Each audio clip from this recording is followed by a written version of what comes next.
अस्सलामु अलैकुम वरहमतुल्लाहि वबरकातुहू। अल्हम्दुलिल्लाहि कफ़ा व सलामुन अला इबादिहिल्लज़ीना इस्तफ़ा, अम्मा बाद। मोहतरम नाज़रीन किराम, आसान दर्स कुरान के अंदर 27वें पारे का 20वां रुकू है और ये 27वें पारे की आखिरी रुकू है, जिसके अंदर सूरह हदीद सूरह नंबर 57 में 4 आयतें हैं, आयत नंबर 26 से आयत नंबर 29 तक। औज़ुबिल्लाहि मिनश्शैतानिर्रजीम, बिस्मिल्लाहिर्रहमानिर्रहीम। वलक़द अर्सलना नूहन व इब्राहीम वजअलना फ़ी ज़ुर्रियतिहिम अन्नुबुव्वत वल किताब फ़मिनहुम मुहतद व कसीरुम मिनहुम फ़ासिक़ून।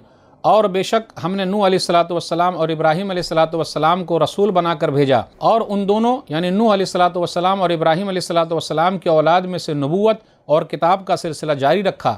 फिर उनमें से कुछ तो सीधे रास्ते यानी तौहीद पर रहे और बहुत से लोग नाफरमान ही रहे। सुम्मा क़फ़्फ़ैना अला आसारिहिम बिरुसुलिना व क़फ़्फ़ैना बिईसा इब्न मरियम व आतैनाहुल इंजील वजअलना फ़ी क़ुलूबिल्लज़ीना इत्तबऊहु राफ़तन व रहमह व रहबानियतन इब्तदऊहा मा कतबना अलैहिम इल्ला इब्तिग़ाअ रिज़वानिल्लाह फ़मा रअऊहा हक़्क़ रिआयतिहा फ़अतैनल्लज़ीना आमनू मिनहुम अजरहुम व कसीरुम मिनहुम फ़ासिक़ून। फिर हमने उन नबियों के पीछे अपने दूसरे रसूल भेजे और उन सब के पीछे ईसा बिन मरियम को भेजा अलैहिस्सलातु वस्सलाम, और हमने उन्हें इंजील दिया, और जिन लोगों ने उनकी पैरवी की उनके दिलों में हमने नरमी और रहमत पैदा कर दी। और रहमानियत, दुनिया को छोड़ देना तो उन्होंने खुद ही ईजाद कर ली थी, हमने उन लोगों पर फ़र्ज़ नहीं की थी, मगर उन्होंने रहबानियत तो अल्लाह की खुशी हासिल करने के लिए ईजाद कर ली थी, मगर उसे निभा न सके जैसा कि निभाने का हक़ था। रहबानियत का ख्याल नहीं रखा जैसा ख्याल रखने का हक़ था। गर्ज़ उनमें से जो ईमान लाए थे उनको हमने बदला दिया, और उनमें से बहुत से लोग नाफरमान हैं। या अय्युहल्लज़ीना आमनुत्तक़ुल्लाह व आमिनू बिरसूलिही युअतिकुम किफ़लैनि मिन रहमतिही व यजअल लकुम नूरन तमशून बिही व यग़फ़िर लकुम वल्लाहु गफ़ूरुर रहीम।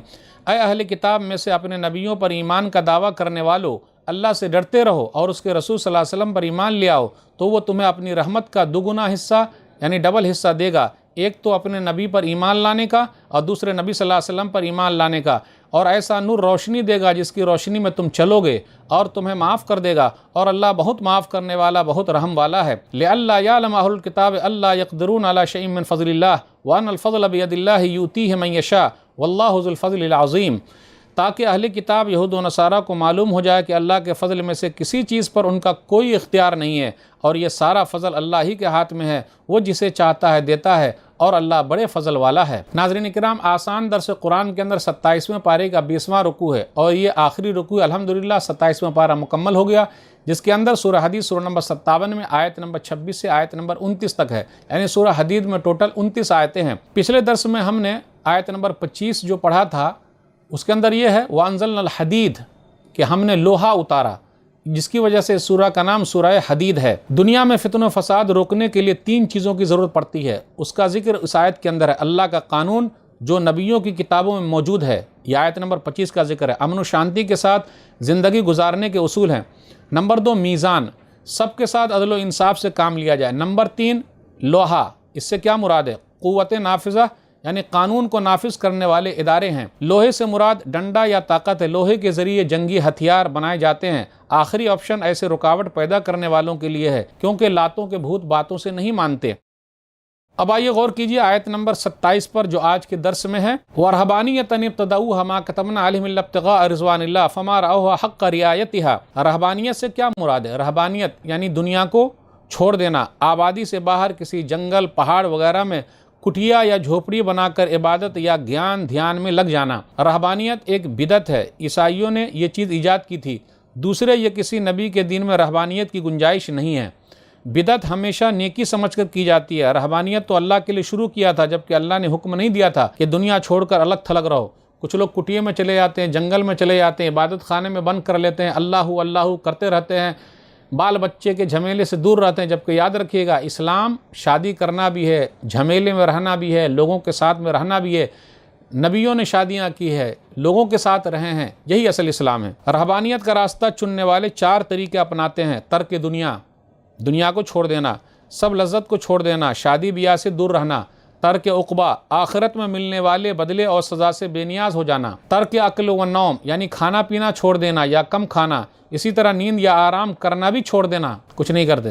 तर्क ख्वाहिश नफ्स यानी जो कुछ इंसान का जी चाहे उसके खिलाफ करना। रहबानियत की वजह से जिस्म को अजाब देना, जैसे सख्त सर्दी में नंगे बदन बाहर रात में रहना, सख्त गर्मी में एक ही जगह पर खड़े रहना, चुपचाप का रोज़ा रखना, कीचड़ में पड़े रहना, کپڑے ہی میں پیشاب پیخانہ کرنا، بغیر نہائے دھوئے رہنا، بالوں کو یوں ہی چھوڑ دینا وغیرہ۔ اسلام کا رہبانیت سے دنیا چھوڑ دینے سے کوئی لینا دینا نہیں ہے۔ اس طرح جسم کو تکلیف دینے سے اسلام نے منع کیا ہے۔ آیت نمبر 28 پر غور کیجئے، یؤتکم کفلین، اپنی رحمت سے ڈبل اجر دے۔ تو جو لوگ نبی صلی اللہ علیہ وسلم پر ایمان لائے اور اس سے پہلے اپنے نبی پر ایمان لا چکے ہیں، ان کے لیے ڈبل اجر ہے۔ حدیث کے اندر آیا، صحیح بخاری کتاب العلم حدیث نمبر 97، ثلاثۃ لہم اجران، 3 لوگ ایسے ہیں جن کو ڈبل اجر ملے گا۔ رجل من اہل الکتاب آمن بنبیہ وآمن بمحمد صلی اللہ علیہ وسلم، اس میں سے ایک آدمی وہ ہے جو اہل کتاب میں سے اپنے نبی پر ایمان لایا، اس کے بعد نبی صلی اللہ علیہ وسلم پر ایمان لایا۔ والعبد المملوک اذا ادى حق اللہ وحق موالی، وہ غلام اور نوکر جو اللہ کا حق ادا کرتا ہے اور اپنے مالک کا حق ادا کرتا ہے۔ وَرَجُلٌ كَانَتْ عِنْدَهُ أَمَةٌ فَأَدَّبَهَا فَأَحْسَنَ تَأْدِيبَهَا وَعَلَّمَهَا فَأَحْسَنَ تَعْلِيمَهَا ثُمَّ اعْتَقَهَا فَتَزَوَّجَهَا فَلَهُ أَجْرَانِ، ایک وہ آدمی جس کے پاس لونڈی ہے، اس کو ادب سکھایا، اچھی طریقے سے سکھایا، علم سکھایا، اچھی طریقے سے سکھایا، آزاد کر دیا، پھر اس سے شادی کر لی تو اس کے لیے ڈبل اجر ہے۔ پھر آگے یہ بیان کیا جا رہا ہے، وَأَنَّ الْفَضْلَ بِيَدِ اللَّهِ يُؤْتِيهِ مَن يَشَاءُ وَاللَّهُ ذُو الْفَضْلِ الْعَظِيمِ، اور اللہ تعالیٰ ہی کے ہاتھ میں فضل ہے، جس کو چاہتا ہے دیتا ہے، اس لیے کہا گیا ذَلِكَ فضل اللہ یؤتیہ من یشاء، اللہ کا فضل ہے جس کو چاہتا عطا کرتا ہے۔ آیت نمبر 21 میں واللہ ذو الفضل العظیم، اور اللہ تعالیٰ بڑے فضل والا ہے۔ آخری آیت جو ہے آیت نمبر 29، اس پر غور کیجئے، لِأَلَّا يَعْلَمَ أَهْلُ الْكِتَابِ أَلَّا يَقْدِرُونَ عَلَى شَيْءٍ، تاکہ اہل کتاب یہ جان لے کہ اللہ کے فضل میں سے ان کو کسی طریقے کا کسی بھی چیز پر کوئی اختیار نہیں ہے۔ لِأَلَّا میں لام زائد ہے، لِيَعْلَمَ أَهْلُ الْكِتَابِ أَنَّهُمْ لَا يَقْدِرُونَ عَلَىٰ أَن يَنَالُوا شَيْئًا، اہل کتاب جان لے کہ ان کو اللہ تعالیٰ کی کسی بھی چیز میں کسی بھی طریقے کا کوئی اختیار حاصل نہیں ہے، اور یہ اللہ کے فضل میں سے اللہ جس کو چاہتا ہے دین اسلام کی طرف رہنمائی کر دیتا ہے، اس کو عطا کرتا ہے۔ تو ناظرین کرام، 27واں پارہ الحمدللہ یہاں مکمل ہوا۔ اللہ سے دعا ہے کہ اللہ تعالی ہم لوگ قرآن کریم کو پڑھنے، پڑھانے، سمجھنے، سمجھانے اور لوگوں تک پہنچانے کی توفیق دے، آمین۔ والسلام علیکم ورحمۃ اللہ وبرکاتہ۔